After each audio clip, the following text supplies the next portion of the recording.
Good morning and welcome to today's verse. Today's verse comes to us from the Gospel of St. John, John chapter 18, verse 11. But before I read it, let me just kind of give you some background as we move into this Maundy Thursday, and which represents where the Lord instituted the Lord's Supper. As he was gathered around the table with his disciples, he took bread, broke it, gave it to them, telling them that this bread represents my body that's broken for you. And then he gave them the cup of wine, and they drank that and said that this cup, this wine, represents the blood of the new covenant. And from there, they departed and they went to the Garden of Gethsemane, a place that was familiar to all of the disciples, to include Judas. As the Lord is there with the disciples, the 11, then Judas comes leading a detachment of troops ready to take Jesus by force.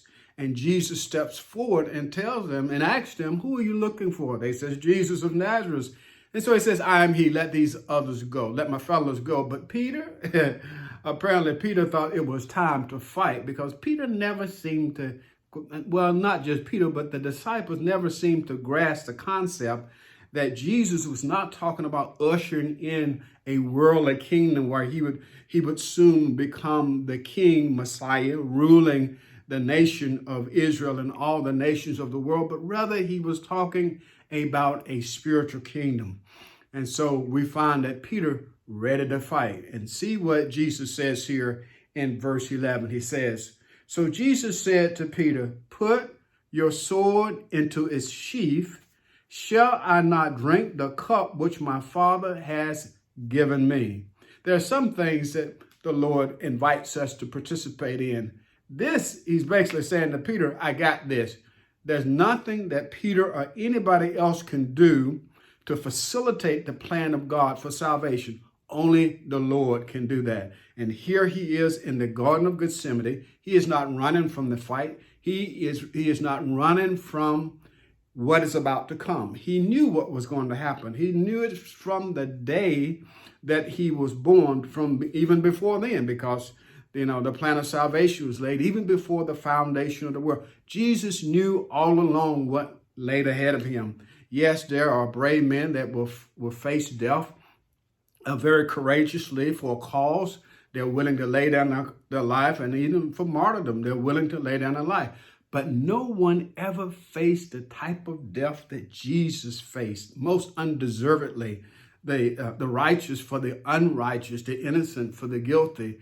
And he knew that he was going to take on the sins of the entire world, a condition that would affect his relationship with the Father momentarily, because he would be separated from the Father. I mean, he had endured uninterrupted separation with the Father for eternity past. And by coming sin, he would face the wrath of God, the judgment of God, for the punishment of the sins of the entire world. All of this, we can't even really begin to imagine what the Lord went through in the Garden of Gethsemane. Leading up to this time, I think it is Luke records how the Lord, his sweat was as if great drops of blood. How can we begin to understand the weight and the pressure that was upon him? Yes, he was fully man and he was fully God. And he willingly laid down his life. No one took it from him. So Peter, there's some things that you can do. There's some things that you can't do. God got this. Jesus was saying, I got this. Put your sword away. For those that live by the sword, yes, will die by the sword. Jesus had this eternal perspective.